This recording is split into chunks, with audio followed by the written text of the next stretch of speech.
আসসালামু আলাইকুম রহমতুল্লাহি ওয়া বারাকাতুহু। সবাই কেমন আছেন? আপনারা অনেক ধৈর্য ধরে বসে আছেন অনেকক্ষণ পর্যন্ত। আলহামদুলিল্লাহ আলহামদুলিল্লাহ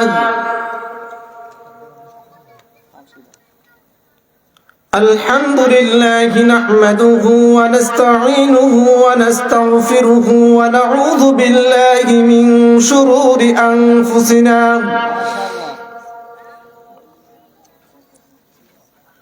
ومن سيئات أعمالنا من يهده الله فلا مضل له ومن يضلل فلا هادي له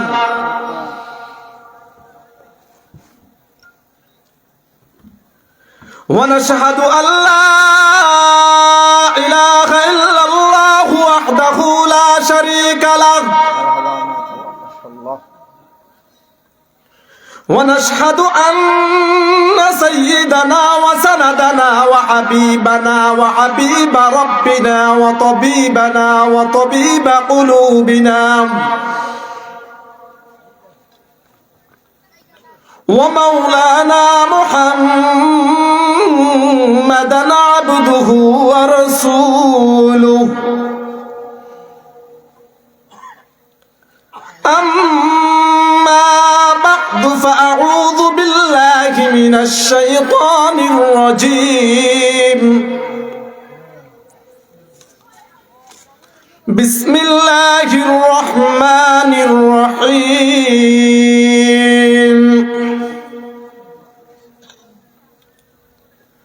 الذي خلق الموت والحياة ليبلوكم أيكم أحسن عملا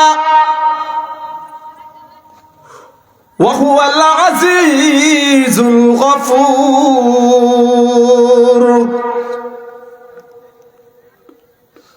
وقال رسول الله صلى الله عليه وسلم لو تعلمون ما أعلم لضحكتم قليلا ولبكيتم كثيرا أو كما قال النبي عليه الصلاة والسلام আমরা প্রত্যেকে মুহাব্বতে দুরূদ ইব্রাহিম পাঠ করি।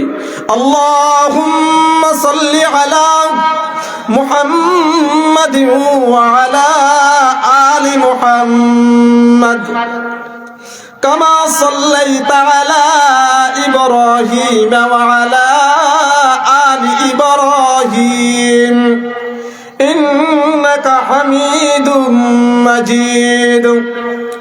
اللهم بارك على محمد وعلى آل محمد كما باركت على إبراهيم وعلى آل إبراهيم إنك حميد مجيد بلغ العلا بكماله كشف التجى بجماله حسنة جميع خصاله صلوا عليه وآله يا صاحب الجمال يا سيد البشر من وجهك المنير لقد نوى القمر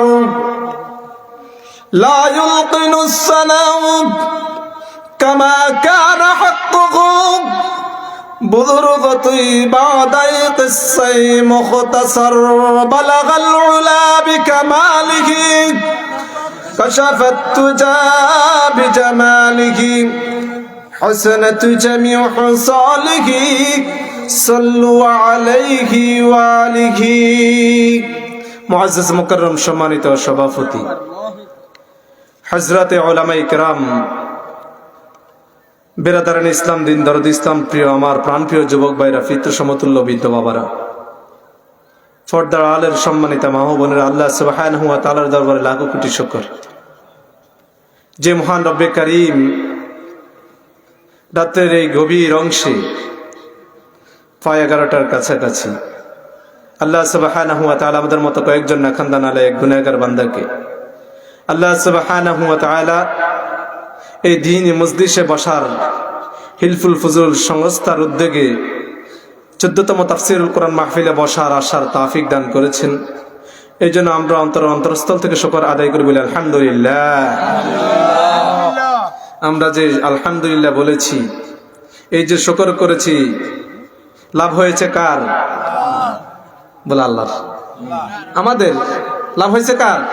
আমাদের। শুকরিয়া করলাম কার? প্রত্যেকে বলেন শুকরিয়া করলাম কার? লাভ হলো কার? আমাদের। শুকরিয়া করলাম আল্লাহর, লাভ হলো আমাদের। কি লাভ? আল্লাহর হাবিব জনাবে মুহাম্মদ রাসূলুল্লাহ সাল্লাল্লাহু আলাইহি ওয়াসাল্লাম ইরশাদ ফরমান যে কোন ব্যক্তি যদি আলহামদুলিল্লাহ বলে, আসমান এবং আসমানের মধ্যবর্তী যে জায়গাটি আছে সেই জায়গার নেকি ভরপূর্ণ হয়ে যায়। বলেন না সুবহানাল্লাহ।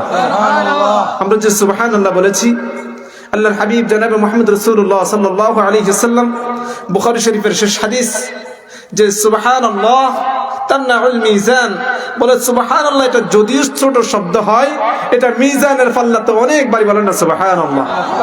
তাহলে আমরা এই বাগানে বসতে পেরে আমরা খুশি না বেজার? খুশি না বেজার?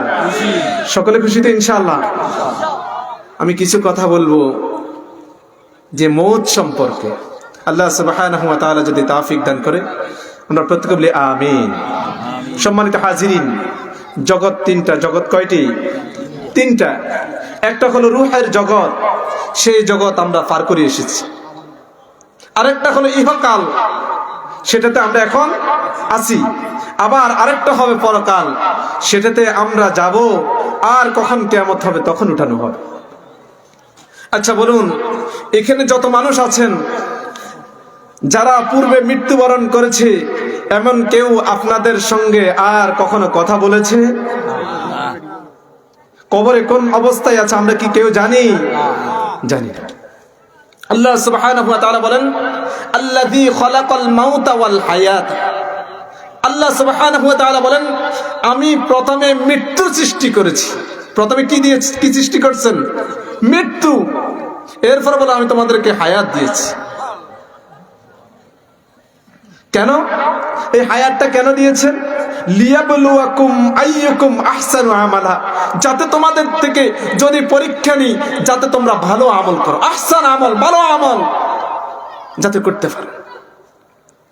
হাদিস শরীফের মধ্যে আল্লাহর হাবিব জনাবে মুহাম্মদ রাসূলুল্লাহ সাল্লাল্লাহু আলাইহি ওয়াসাল্লাম ইরশাদ ফরমান, প্রত্যেক মানুষকে মৃত্যুর সাথে আস্বাদন করতে হবে। মৃত্যু তো সবার জন্য অনিবার্য। আল্লাহর হাবিব জনাবে মুহাম্মদ রাসূলুল্লাহ সাল্লাল্লাহু আলাইহি ওয়াসাল্লাম ইরশাদ ফরমান, লাউ তা'লামুনা মা আ'লাম লাযহাকতুম কালীলান ওয়া লাবাকাইতুম কাসীরা। আল্লাহর হাবিব জনাবে মুহাম্মদ রাসূলুল্লাহ সাল্লাল্লাহু আলাইহি ওয়াসাল্লাম ইরশাদ করেন, আমি যা দেখেছি তোমরা যদি তা দেখতে, লাযহাকতুম কালীলান, তোমরা তাহলে কম কম করে হাসতে, ওয়া লাবাকাইতুম কাসীরা, তোমরা বেশি বেশি করে কান্না করতে। আল্লাহর হাবিব জনাবে মুহাম্মদ রাসূলুল্লাহ সাল্লাল্লাহু আলাইহি ওয়াসাল্লাম ইরশাদ ফরমান, কোন ব্যক্তির যদি মৃত্যুর এরকম ভাবে যন্ত্রণা কম হয়, ওই ব্যক্তির মৃত্যুর যন্ত্রণা কেমন হবে? 100 তরবারির আঘাত করলে যেই পরিমাণ কষ্ট, এর চাইতে বেশি। এটা হলো কম কম, একবারে কলিল, অল্প, যেটা হলো সামান্য। আল্লাহর হাবিব জনাবে মুহাম্মদ রাসূলুল্লাহ সাল্লাল্লাহু আলাইহি ওয়াসাল্লামের সাহাবী হযরত ওমর ফারুক রাদিয়াল্লাহু তাআলা আনহু একদিন হযরত কাবকে জিজ্ঞেস করলেন, ও ভাই কাব, তুমি বলো তো মৃত্যুটা কেমন? হযরত কাব বলে, আমার মৃত্যুটার উদাহরণ হলো এমন, কাঁটাযুক্ত কতগুলো এরকম ভাবে কাঁটাযুক্ত একটা ডালকে আমার পেটের ভিতরে ঢুকাই দিয়া আবার হ্যাঁচকা টান দিলে যেই পরিমাণ ব্যথা হবে, মনে হয় যেন মৃত্যুর যন্ত্রণার থেকে বেদনাদায়ক। কোন ব্যক্তি যদি মৃত্যুর কথা স্মরণ করে, মৃত্যুর কথা কি করে? স্মরণ করে। আল্লাহর হাবিব জনাবে মুহাম্মদ রাসূলুল্লাহ সাল্লাল্লাহু আলাইহি ওয়াসাল্লাম বলেন, কোন ব্যক্তি যদি মৃত্যুর কথা স্মরণ করে, ওই ব্যক্তি দুনিয়াতে থেকে তিনটা লাভ পাবে, তিনটা উপকার পাবে। এক নাম্বার হলো ওই ব্যক্তির জলদি তাওবা নসিব হবে। বলেন না সুবহানাল্লাহ। মৃত্যুর কথা স্মরণ করা দরকার আছে নাকি নাই? মৃত্যু, এই যে আমাদের এখানে হযরত মাওলানা মেরাজুল হক মাযহারি সাহেব এই মৃত্যু সম্পর্কে আলোচনা করেছেন, তিনি মৃত্যু সম্পর্কে আলোচনা করেছেন। আবার একটু আগে যে আলোচনা করেছেন হযরত মাওলানা সাইফুল ইসলাম আনোয়ারি সাহেব নেত্রকোনায়, তিনি যে আলোচনা করেছেন, তিনি মৃত্যু সম্পর্কে আলোচনা করেছেন। আমি তো শুনেছি তিনাদের আলোচনা যে এই যে এক নাম্বার তাহলে তাওবা জলদি নসিব হবে। এক নাম্বার কি নসিব হবে? তাওবা নসিব হবে। দুই নাম্বার আল্লাহর হাবিব জনাবে মুহাম্মদ রাসূলুল্লাহ সাল্লাল্লাহু আলাইহি ওয়াসাল্লাম মালের মধ্যে অল্পে মালে সন্তুষ্টি আসবে। বেশি মালের জন্য কাটাকাটি করবে না, হানাহানি করবে না, রাহাজানি করবে না। এরপরে তিন নম্বর হলো আল্লাহর হাবিব জনাবে মুহাম্মদ রাসূলুল্লাহ সাল্লাল্লাহু আলাইহি ওয়াসাল্লাম বলেন, ওই ব্যক্তি ইবাদত বন্দেগী করতে আনন্দ সৃষ্টি হবে। বলেন না সুবহানাল্লাহ। এই মাসে আমাদের নবী জনাবে মুহাম্মদ রাসূলুল্লাহ সাল্লাল্লাহু আলাইহি ওয়াসাল্লাম মেরাজ করেছেন। কি করেছেন? ওয়াজ অর্ধেক আমার, অর্ধেক আপনাদের, কথা বলতে হবে। কি বলেছি? এই মাসে আল্লাহ রাসূল সাল্লাল্লাহু আলাইহি ওয়াসাল্লাম কি করেছেন? মেরাজ করেছেন। মেরাজ করেছেন। এটার বিভিন্ন রিওয়ায়াত আছে। কেউ কেউ বলে হযরতে উম্মে হানির ঘরে আল্লাহ রাসূল সাল্লাল্লাহু আলাইহি ওয়াসাল্লাম মেরাজ করেছেন। আল্লাহ রাসূল সাল্লাল্লাহু আলাইহি ওয়াসাল্লাম উম্মে হানির ঘরে শোয়া ছিলেন। এমন সময় জিবরিল আলাইহিস সালাতু ওয়াসাল্লাম এসে আল্লাহ রাসূল সাল্লাল্লাহু আলাইহি ওয়াসাল্লামকে ডাক দিলেন। রাত্রে 12টা বাজে। এরপরে নিয়ে গেলেন আল্লাহ রাসূল সাল্লাল্লাহু আলাইহি ওয়াসাল্লাম মেরাজ করলেন, বোরাকে করে নিয়ে গেলেন। বোরাকে গিয়ে আল্লাহ রাসূল সাল্লাল্লাহু আলাইহি ওয়াসাল্লাম কতগুলো জিনিস দেখলেন মৃত্যু সম্পর্কে, সেগুলো আজকে আলোচনা। মেরাজে গিয়ে আল্লাহ রাসূল সাল্লাল্লাহু আলাইহি ওয়াসাল্লাম কি দেখেছে? আমরা তো মৃত্যু সম্পর্কে এত গাফেল। আজকেও আপনাদের এলাকার মধ্যে এরকম ভাবে মাইকের আওয়াজ শুনেছি আসরের পরে জানাজা। আপনি কিসের নিয়ে বড়াই করেন? আপনি মনে করতেছেন সন্তান আপনার, মনে হয় যেন সমস্ত জিনিস আপনার।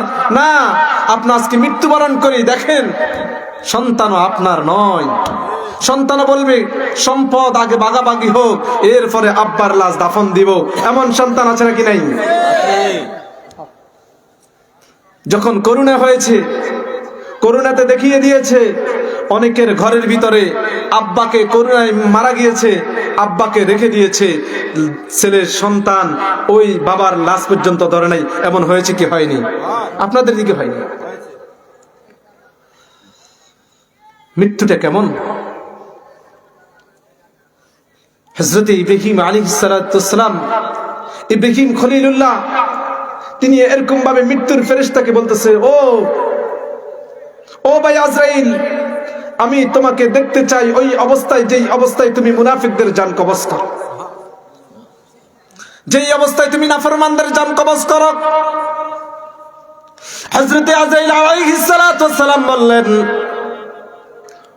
ও ভাই, আমি মালাকুল মউত যেভাবে নাফরমানের জান কবজ করি, এইভাবে তোমার দেখা সম্ভব নয়। এরপরে হযরত ইব্রাহিম আলাইহিস সালাতু ওয়াস সালাম বললেন, আমি তোমাকে একটু দেখতে চাই। তখন মালাকুল মউত আজরাইল আলাইহিস সালাতু ওয়াস সালাম বললেন, আপনি তাহলে অন্যদিকে তাকান, অন্যদিকে ফিরেন। এই কথা যখন বলেছে হযরত ইব্রাহিম আলাইহিস সালাতু ওয়াস সালাম অন্যদিকে ফিরেছেন। এমত সময় আবার কিছু সময় যাওয়ার পরে হযরত ইব্রাহিম আলাইহিস সালাতু ওয়াস সালাম কি হযরত আজরাইল আলাইহিস সালাতু ওয়াস সালাম বলতেছেন, একটু আমার দিকে তাকান। তাকানোর পরে দেখলেন তাকানোর পরে দেখলেন এমন বিকট চেহারা, এত চোখের মধ্যে মনে হয় যেন চোখের মধ্যে থেকে অগ্নি শিখা বের হচ্ছে। মালাকুল মউত আজরাইল আলাইহিস সালাতু ওয়াস সালামকে হযরত ইব্রাহিম আলাইহিস সালাতু ওয়াস সালাম বলেন, ও ভাই আজরাইল, মৃত্যুর সময় যদি তোমার চেহারা দেখে, তার যদি মৃত্যুর যন্ত্রণা না হয়, তোমার চেহারা যে বিকট চেহারা, এই চেহারা দেখার কারণে মনে হয় যেন কিয়ামত পর্যন্ত তার এই ভয় থেকে যাবে।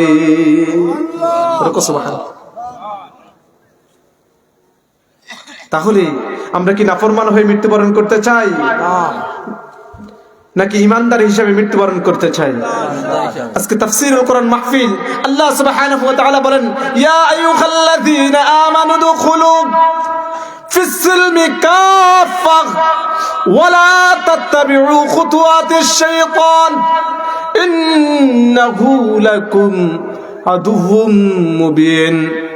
আল্লাহ সুবহানাহু ওয়া তাআলা বলেন, ও আমার ইমানদার বান্দারা রে, ও আমার ইমানদার বান্দিরা রে, ইসলামের মধ্যে পরিপূর্ণভাবে প্রবেশ করো, ইসলামের মধ্যে পরিপূর্ণভাবে প্রবেশ করো। অন্য আয়াতের মধ্যে আল্লাহ সুবহানাহু ওয়া তাআলা বলেন, ইয়া আইয়ুহাল্লাযীনা আমানুত্তাকুল্লাহ হাক্কা তুকাতিহি ওয়া লা তামুতুন্না ইল্লা ওয়া আনতুম মুসলিমুন। হে ঈমানদারগণ, তোমরা ঈমান আনা ব্যতীত তোমরা মৃত্যু বরণ করিও না। ঈমানদার হওয়া ব্যতীত, ঈমান ছাড়া মৃত্যুবরণ করিও না। আচ্ছা বলুন, আমরা যে এখানে যারা আছি, আমরা কি কেউ বলতে পারবো আমাদের ওই দিন আমাদের মৃত্যু হবে? না। কেউ কি বলতে পারবো? আমি কি বলতে পারবো? কেউ বলতে পারবো না। তাহলে মৃত্যু সুনিশ্চিত, সময়টা অনিশ্চিত। মৃত্যু সুনির্দিষ্ট সময় হবে। ইযা জাআ আজালুহুম লা ইস্তাখিরুনা সাআতান ওয়া লা ইস্তাকদিমুন। আল্লাহ সুবহানাহু ওয়া তাআলা ইরশাদ ফরমান, ও পৃথিবীর মানুষেরা রে, মৃত্যু যেদিন তোমাদের আসবে, একটা সেকেন্ড আগেও তোমাদের জান কবজ করা হবে না, একটা সেকেন্ড পরেও তোমাদের জান কবজ করা হবে না। আল্লাহ সুবহানাহু ওয়া তাআলা অন্য আয়াতের মধ্যে বলেন, আইনামা তাকুনু ইউদরিকুমুল মাউত ওয়ালাউ কুনতুম ফি বুরুজিম মুশাইয়াদা। ও পৃথিবীর মানুষ, কোথায় তুমি পালাবে? সুদূর দুর্গের ভিতরে যদি তুমি যাও, সেখানে মৃত্যু তোমার সাথে মোলাকাত করবে, সেখানেও মৃত্যু তোমার সাথে, মৃত্যু তোমাকে পাকড়াও করবে। কুল ইন্নাল মাউতাল্লাযী তাফিরুনা মিনহু ফাইন্নাহু মুলাকীকুম সুম্মা তুরাদ্দুনা ইলা আলিমিল গায়বি ওয়াশ শাহাদা। আল্লাহ সুবহানাহু ওয়া তাআলা ইরশাদ ফরমান, তুমি যেখানে থাকো না কেন, তুমি যেখানে যাও না কেন, মৃত্যু তোমার সাথে মোলাকাত করবে। মৃত্যুর হাত থেকে কেউ রক্ষা পাবে? অতীতে কেউ পেয়েছে? প্রধানমন্ত্রী পেয়েছে? প্রধানমন্ত্রী পাবে? মিস্টার ফেরাউন পেয়েছে? এদেশে যারা ফেরাউন ছিল তারাও পাবে? কেউ পাবে না। মৃত্যুর হাত থেকে কেউ রক্ষা পাবে না। আইনামা তাকুনু ইউদরিকুমুল মাউত। তাহলে কোন দিকে তাকাইছেন, কোন দিকে যাইতেছেন? আপনি তো মনে করতেছেন এই মোবাইল আমার, টাকা আমার, সম্পদ আমার, যেভাবে লুণ্ঠন করা যায় আমি লুণ্ঠন করে খাবো, যতদিন পর্যন্ত বেঁচে থাকি ততদিন পর্যন্ত পরের হক লুণ্ঠন করি। আল্লাহর হাবিব জনাবে মুহাম্মদ রাসূলুল্লাহ সাল্লাল্লাহু আলাইহি ওয়াসাল্লামের একটা গুণ হলো নাজির, আরেকটা গুণ হলো বাশির। বাশির অর্থ হলো আল্লাহ রাসূল সাল্লাল্লাহু আলাইহি ওয়াসাল্লাম সুসংবাদ প্রদানকারী, সুসংবাদ প্রদানকারী। আর নাজির অর্থ হলো ভীতি প্রদর্শনকারী। আচ্ছা বলুন, আমি যদি এখন আপনাদের এখানে কিছু না দেখি, আমি যদি এমনি আবল তাবল কথা বলি, আপনারা কি বিশ্বাস করবেন?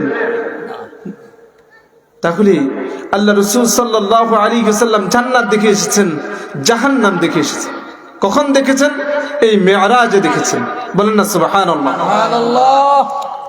আল্লাহর হাবিব জনাবে মুহাম্মদ রাসূলুল্লাহ সাল্লাল্লাহু আলাইহি ওয়াসাল্লাম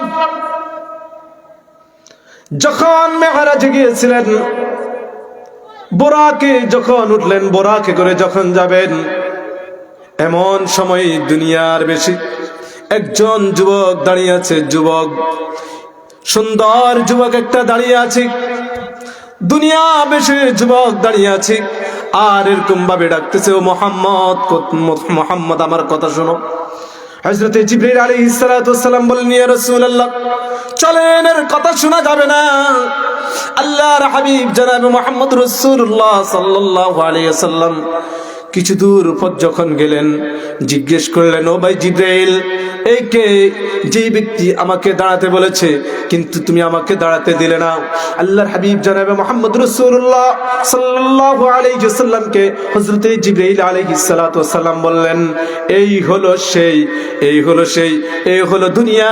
আপনি যদি আজকে তার কথা শুনতেন, আপনার উম্মতেরা দুনিয়াদার হয়ে যেত। বলেন না নাউযুবিল্লাহ। এরপর আল্লাহর হাবিব জনাবে মুহাম্মদ রাসূলুল্লাহ সাল্লাল্লাহু আলাইহি ওয়াসাল্লাম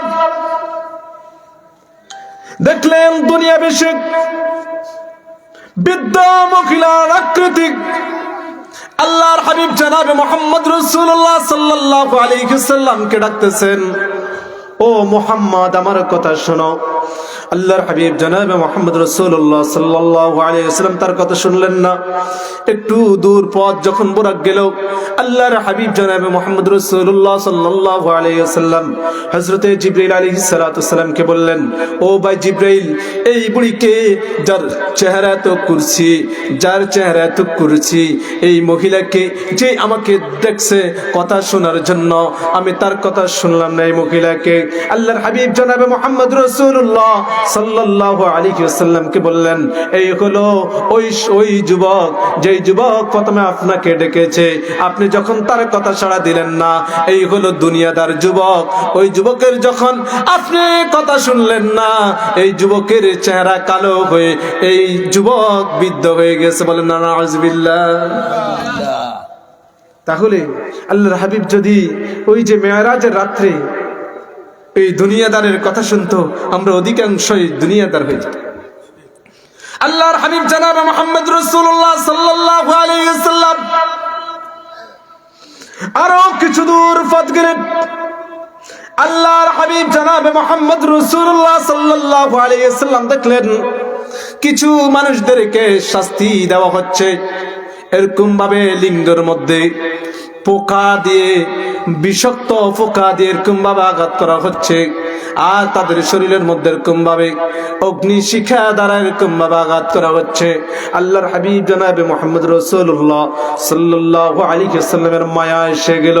আল্লাহর হাবিব জনাবে মুহাম্মদ রাসূলুল্লাহ সাল্লাল্লাহু আলাইহি ওয়াসাল্লাম জিবরাইল আমিনকে জিজ্ঞেস করলেন, ও ভাই জিবরাইল, এরা কারা?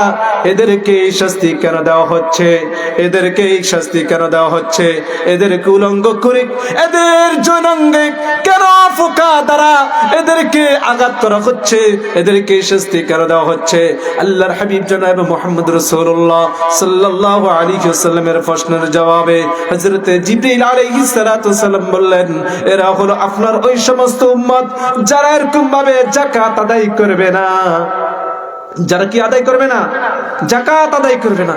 এখন তো আমাদের দেশে, আপনাদের এইদিকে কি সিস্টেম জানি না, রমজানের যখন 26 আসবে, রমজানের যখন 27 আসবে, তখন এরকম ভাবে এলাকার মধ্যে গরিবদের 400-500 গরিবদের লিস্টি করা হবে, আর গরিবদেরকে এরকম ভাবে লুঙ্গি দিবে, আর লুঙ্গি নিতে গিয়ে অনেক মানুষ সেখানে ফিসে মারা যায়। এমন হয় কি হয় না? আচ্ছা বলুন, লুঙ্গিটা কি যাকাত? এটা আপনাকে কে শিখিয়েছে? আপনি একজন মানুষকে এই বছর আপনি আমাকে যাকাত দেন। আমি এই বছর গরিব, এই বছর আমাকে একটা ভ্যান কিনে দিলেন, অথবা আমাকে একটা টমটম কিনে দিলেন, অটো রিক্সা কিনে দিলেন। আচ্ছা বলুন, আগামী বছর পর্যন্ত আমি কি আপনার যাকাত খাওয়ার আর উপযুক্ত থাকবো? কেন? কারণ আমি পরিশ্রমী হয়ে গেছি, আমি আর জাকাতের উপযুক্ত না। এখন তো আমাদের দেশের যারা জাকাত দেয় তাদের কথা হলো যারা জাকাত খায় তারা চিরদিন পর্যন্ত জাকাত খায়। ঠিক না বে ঠিক? মাদ্রাসাগুলোর মধ্যে গোড়া বা ফান্ড আছে, সেই মাদ্রাসাগুলোর মধ্যেও দেয়। বলে আপনি যখন যাবেন মাদ্রাসার জন্য বলবে আগে আমাদের আত্মীয় স্বজনদের মধ্যে অনেক আছে, আগে তাদের হক। আর কি দিবে? আবার অনেক দোকানের সামনে লেখা থাকে জাকাতের শাড়ি বিক্রি করা হয়, জাকাতের লুঙ্গি পাওয়া যায়। এমন দোকান আছে নাকি নাই? জাকাতের শাড়ি মানে কি? সবচেয়ে কম দামি, যেটা পড়লে দুনিয়াদার সব কিছু দেখা যাবে। যেটা পড়লে কি সমস্ত জিনিস কি কি দেখা যাবে। আল্লাহ সুবহানাহু ওয়া তাআলা আমাদেরকে হেফাজত করুক, সকলে আমিন। আল্লাহর হাবিব জনাবে মুহাম্মদ রাসূলুল্লাহ সাল্লাল্লাহু আলাইহি ওয়াসাল্লাম বুরাক পিয়ার একটু দূর পথ গেলেন। আল্লাহর হাবিব জনাবে মুহাম্মদ রাসূলুল্লাহ সাল্লাল্লাহু আলাইহি ওয়াসাল্লাম দেখলেন একদল মানুষ, তাদের সামনে সুন্দর সুন্দর খাবার ছিল, কিন্তু সেই সুন্দর সুস্বাদু খাবারগুলো গ্রহণ করে নাই। সেরকম ভাবে দুর্গন্ধময় যুক্ত ফুস, এরকম ভাবে রক্ত সেগুলো খাচ্ছে, আর এরকম ভাবে পাথর জাক্কুম ফল সেগুলো খাচ্ছি, পাথর বালু খাচ্ছে। আল্লাহর হাবিব জনাবে মুহাম্মদ রাসূলুল্লাহ সাল্লাল্লাহু আলাইহি ওয়াসাল্লাম ইরশাদ করলেন, ও ভাই জিবরাইল, এই হতভাগারা কারা যাদের সামনে তো সুন্দর সুন্দর সুস্বাদু জিনিসগুলো আছে, সুন্দর সুন্দর সুস্বাদু জিনিসগুলো না খেয়ে কেন দুর্গন্ধময় জিনিসগুলো খাচ্ছে, জাক্কুম ফল খাচ্ছে, তারা এরকম ভাবে ইট বালু পাথর খাচ্ছে। আল্লাহর হাবিব জনাবে মুহাম্মদ রাসূলুল্লাহ সাল্লাল্লাহু আলাইহি ওয়াসাল্লামকে হযরত জিবরাইল আলাইহিস সালাতু ওয়াস সালাম বললেন, এরা হলো আপনার ওই সমস্ত উম্মতের নর নারী যারা এরকম ভাবে নিজের হালাল স্ত্রীকে ঘরে রেখে এরকম ভাবে ক্লাবের মধ্যে রাত কাটিয়েছে, হোটেলে রাত কাটিয়েছে, অন্য নারীর দিকে আসক্ত ছিল। বলেন না নাউযুবিল্লাহ। এখন এমন আছে নাকি নেই? নিজের স্ত্রীকে রেখে আরেকজনের সাথে এরকম ভাবে ফিটিস ফুটিস করে, এমন আছে নাকি নেই? আল্লাহ সুবহানাহু ওয়া তাআলা আমাদেরকে হেফাজত করুক, সকলে আমিন। মৃত্যু তো আমাদেরকে আস্বাদন করতেই হবে, মৃত্যুর স্বাদ প্রত্যেককে আস্বাদন করতে হবে। তাহলে এই যে এই শাস্তিগুলোর কথা বলতেছি, আল্লাহর হাবিব জনাবে মুহাম্মদ রাসূলুল্লাহ সাল্লাল্লাহু আলাইহি ওয়াসাল্লাম ইরশাদ করলেন, ও ভাই জিবরাইল, এদের শাস্তিগুলো কতদিন পর্যন্ত চলবে? আল্লাহর হাবিব জনাবে মুহাম্মদ রাসূলুল্লাহ সাল্লাল্লাহু আলাইহি ওয়াসাল্লামকে হযরত জিবরাইল আলাইহিস সালাতু ওয়াস সালাম বললেন, কিয়ামত পর্যন্ত চলবে। বলেন না নাউযুবিল্লাহ। তাহলে আমাদেরকে এগুলো পরিহার করা দরকার আছে নাকি নাই? আল্লাহ সুবহানাহু ওয়া তাআলা আমাদেরকে আমল করার তৌফিক দান করুন, সকলে আমিন। আল্লাহর হাবিব জনাবে মুহাম্মদ রাসূলুল্লাহ সাল্লাল্লাহু আলাইহি ওয়াসাল্লাম আরো কিছু দূর পথে গেলেন। আরো কিছু দূর পথ যখন গেলেন, আল্লাহর হাবিব জনাবে মুহাম্মদ রাসূলুল্লাহ সাল্লাল্লাহু আলাইহি ওয়াসাল্লাম দেখলেন এমন একটি বৃক্ষ, বিশাল একটা গাছ, এত মোটা গাছ, গাছের মধ্যে কাঁটা, আর এই কাঁটা যুক্ত গাছ, তার সামনে দিয়ে যেই যাচ্ছে তাকে এরকম ভাবে কাঁটা দ্বারা আঘাত করতেছে। আল্লাহর হাবিব জনাবে মুহাম্মদ রাসূলুল্লাহ সাল্লাল্লাহু আলাইহি ওয়াসাল্লাম জিজ্ঞেস করলেন, ও ভাই জিবরাইল, এরা কারা যাদেরকে এরকম ভাবে গাছের সামনে দিয়ে গেলে যাদেরকে আঘাত করা হয়, যাদের পেটে আঘাত করা হয়, পিঠে আঘাত করা হয়, শরীরের অঙ্গ প্রত্যঙ্গে আঘাত করা হয়, এরা কারা? আল্লাহর হাবিব জনাবে মুহাম্মদ রাসূলুল্লাহ সাল্লাল্লাহু আলাইহি ওয়াসাল্লামকে জিবরাইল আলাইহিস সালাতু ওয়াস সালাম বলেন, এরা হলো আপনার ওই সমস্ত উম্মত যারা এরকম ভাবে রাতের বেলা ডাকাতি করেছে, চুরি করেছে, লুণ্ঠন করেছে, অন্যের মাল অন্যায়ভাবে ভক্ষণ করেছে। এরপর আল্লাহর হাবিব জনাবে মুহাম্মদ রাসূলুল্লাহ সাল্লাল্লাহু আলাইহি ওয়াসাল্লাম আরো কিছু দূর পথে গেলেন, দেখলেন একটা মানুষের এরকম ভাবে লাঠির বিশাল বোঝা, সে লাকড়ির বোঝাটা এরকম ভাবে মাথায় উঠাতে পারতেছে না। এরপরেও আরো লাকড়িগুলো খরিদ করে আরো লাকড়িগুলো এরকম ভাবে আনার চেষ্টা করতেছে, আরো লাকড়িগুলো জমানোর চেষ্টা করতেছে। আল্লাহর হাবিব জনাব মুহাম্মদ রাসূলুল্লাহ সাল্লাল্লাহু আলাইহি ওয়াসাল্লাম জিজ্ঞেস করলেন, ও ভাই জিবরাইল, এই হতভাগাকে যে এরকম ভাবে লাকড়ির বোঝা না কমাইয়া ওই ব্যক্তি লাকড়ি আরো জমা করতেছে, কড়ি আরো জমা করতেছে, দাইবা আরো জমা করতেছে, এই ব্যক্তিকে আল্লাহর হাবিব জনাব মুহাম্মদ রাসূলুল্লাহ সাল্লাল্লাহু আলাইহি ওয়াসাল্লাম বললেন, এই হলো আমানতের খেয়ানতকারী। আমানতের কি খেয়ানতকারী। তার কাছে আরো দাও। সমাজের মধ্যে এরকম ভাবে তাকে মসজিদের সেক্রেটারি বানাই দাও, মসজিদের ক্যাশিয়ার বানাই দাও, তাকে এলাকার মধ্যে কি বানাই দাও, গণ্যমান্য ব্যক্তি বানাই দাও। এমন আছে নাকি নেই? আমানতের খেয়ানতকারী। এক হাদিসের মধ্যে আল্লাহর হাবিব জনাব মুহাম্মদ রাসূলুল্লাহ সাল্লাল্লাহু আলাইহি ওয়াসাল্লাম কিয়ামতের 15টি বৈশিষ্ট্যের কথা বলেছে। তার মধ্যে একটা বলেছেন, ইজাত্তাকিজুল ফাইয়ুদু আলান ওয়াল আমানাতু মাকরামান ওয়াজ যাকাতু মাগরাবান। যারা এরকম ভাবে যাদের কাছে এরকম ভাবে আমানত রাখা হবে, তারা আমানতকে নিজের মনে করে খেয়ে ফেলবে। আচ্ছা বলুন, এই যে রাস্তা করতে দিয়েছে সরকার, আপনাকে দায়িত্ব দিয়েছে, আপনি রডের মধ্যে বাঁশ দিয়েছেন, এটা আমানতের খেয়ানত করেছেন কি করেন নাই? রাস্তা দিয়েছে 12 ফুট, আপনি দিয়েছেন 10 ফুট, আর 2 ফুট আপনি খেয়ে ফেলেছেন। আমানতের খেয়ানত করেছেন কি করেন নাই? আলা কুল্লুকুম রাঈন ওয়া কুল্লুকুম মাসউলুন আন রাইয়াতিহি। আমরা প্রত্যেকই জিম্মাদার, আর এই জিম্মাদার সম্পর্কে আমাদেরকে কাল কিয়ামতের ময়দানে জবাবদিহিতা করতে হবে। আল্লাহ সুবহানাহু ওয়া তাআলা আমাদেরকে আমানতের খেয়ানত থেকে হেফাজত করুন, বলে আমিন। আল্লাহর হাবিব জনাব মুহাম্মদ রাসূলুল্লাহ সাল্লাল্লাহু আলাইহি ওয়াসাল্লাম আরো কিছু দূর পথ গেলেন, দেখলেন একটা মানুষের জিহ্বাকে এরকম ভাবে কেচি দ্বারা কাটা হচ্ছে, আবার জিহ্বাকে টেনে বের করে এনে এরকম ভাবে পিছন দিয়ে নিয়ে ফারাক মেরে দেওয়া হচ্ছে। আল্লাহর হাবিব জনাব মুহাম্মদ রাসূলুল্লাহ সাল্লাল্লাহু আলাইহি ওয়াসাল্লাম বললেন, ও ভাই জিবরাইল, এরা কারা, তাদেরকে শাস্তি দেওয়া হচ্ছে?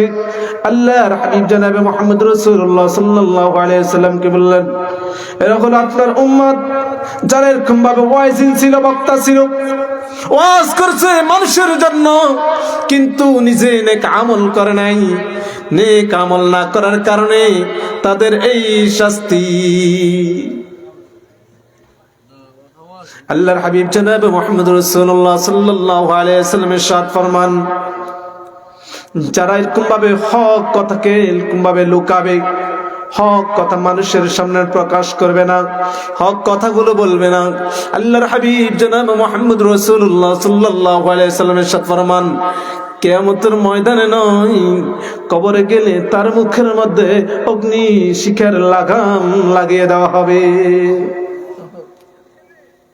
তাহলে হক কথা বলার জন্য মসজিদে বাধা দিবেন নাকি হক কথা বলার জন্য বলবেন? হুজুর হক কথা বলবেন। আগে তো অনেক মাহফিলে স্লিপ ধরাই দিতে, হুজুর এই কথা বলা যাবে না, সেই কথা বলা যাবে না, ওই কথা বলা যাবে না, এমন বলতো কি বলতো না? বিগত এখানে তো 14 বছর মাহফিল, বিগত দিনে অনেকেই মাহফিল করতে, অনেক হুজুররা ওয়াজ করতে অনেক ভয়ে ভয়ে আলোচনা করেছে। আল্লাহ সুবহানাহু ওয়া তাআলা আমাদের ভয় দূর করে আমাদেরকে হক কথা বলার তৌফিক দান করুন। আমরা প্রত্যেকে বলি আমিন। সম্মানিত হাজিরিন, আল্লাহর হাবিব জনাব মুহাম্মদ রাসূলুল্লাহ সাল্লাল্লাহু আলাইহি ওয়াসাল্লাম বুরাকে করে আরেকটু পথ গেলেন। আল্লাহর হাবিব জনাব মুহাম্মদ রাসূলুল্লাহ সাল্লাল্লাহু আলাইহি ওয়াসাল্লাম এরকম ভাবে দেখলেন একদল মানুষ এরকম ভাবে তাদের সামনে ভালো খানা, সুন্দর সুন্দর সুস্বাদু খানা, সেই সুস্বাদু খানাগুলো খাচ্ছে না, সে খাচ্ছে এরকম ভাবে দুর্গন্ধময় খানা। আল্লাহর হাবিব জনাব মুহাম্মদ রাসূলুল্লাহ সাল্লাল্লাহু আলাইহি ওয়াসাল্লাম ইরশাদ করলেন, ও ভাই জিবরাইল, এরা কারা? তাদেরকে এরকম ভাবে, তারা এরকম ভাবে সুন্দর সুন্দর খানাগুলো বাদ দিয়ে তারা ময়লা যুক্ত, তারা এরকম ভাবে নোংরা আবর্জনা জিনিসগুলো খাচ্ছে। আল্লাহর হাবিব জনাব মুহাম্মদ রাসূলুল্লাহ রাসূলুল্লাহ সাল্লাল্লাহু আলাইহি ওয়াসাল্লামকে হযরত জিবরাইল আলাইহিস সালাতু ওয়াসসালাম বললেন, এরা হলো আপনার ওই সমস্ত উম্মত যারা এরকম ভাবে হালাল খানা বাদ দিয়ে হারাম খানা ভক্ষণ করেছে। আচ্ছা বলুন, বেচা বিক্রি হালাল না হারাম?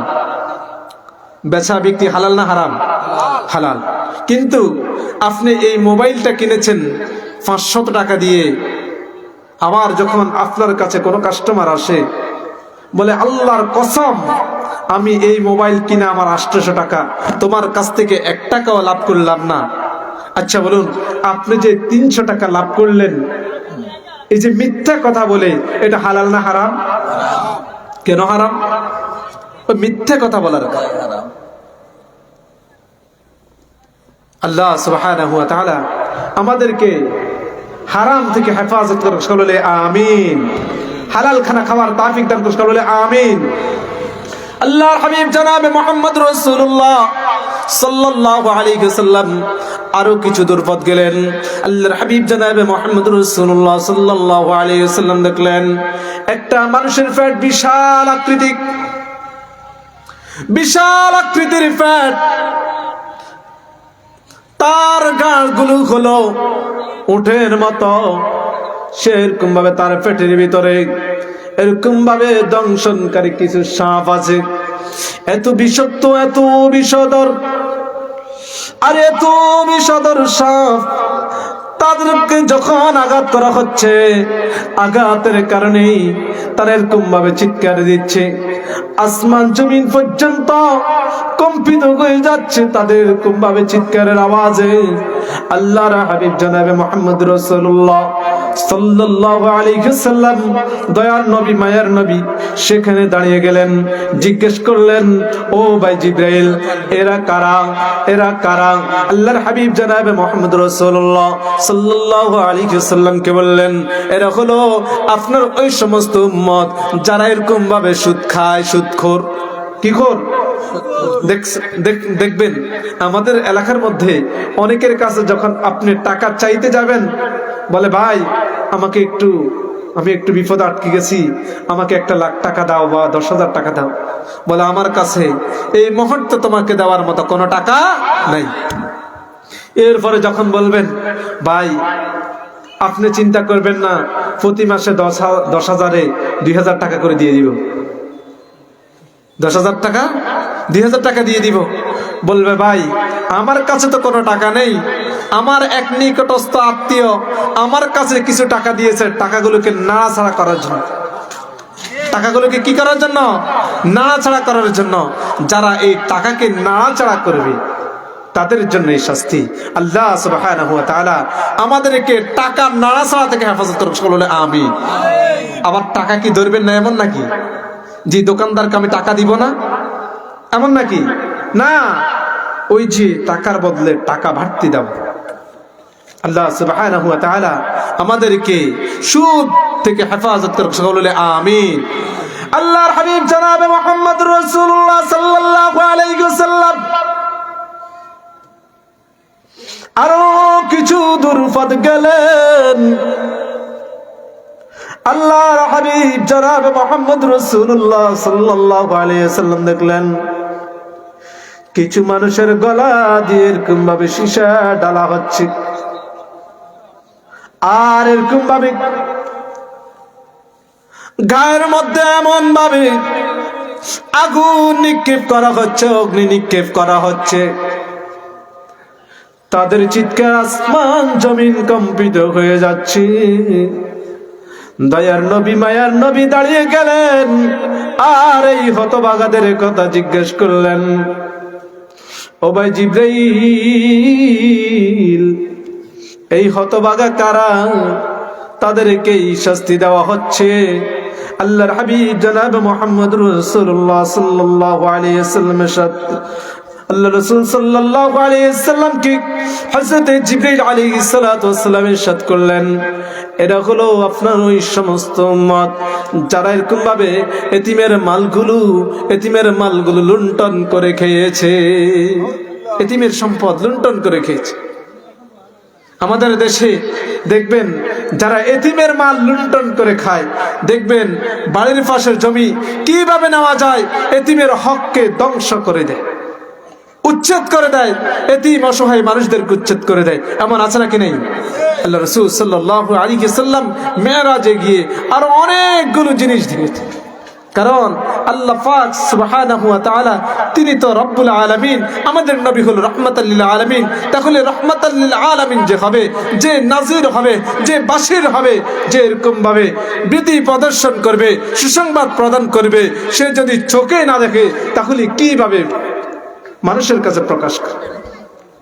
আচ্ছা বলুন, আমাদের আগে যখন এরকম ভাবে বিয়ে হতো, আগে যখন কি হতো, বিয়ে হতো, তখন আমাদের মারা গিয়ে দেখতো আর বলতো বাবা আমরা দেখছি খুব ভালো। তখন ছেলেরা বলতো আপনি যখন দেখেছেন আলহামদুলিল্লাহ, আমি এই বিয়েতে কি রাজি। এমন হয়তো কি হয়নি?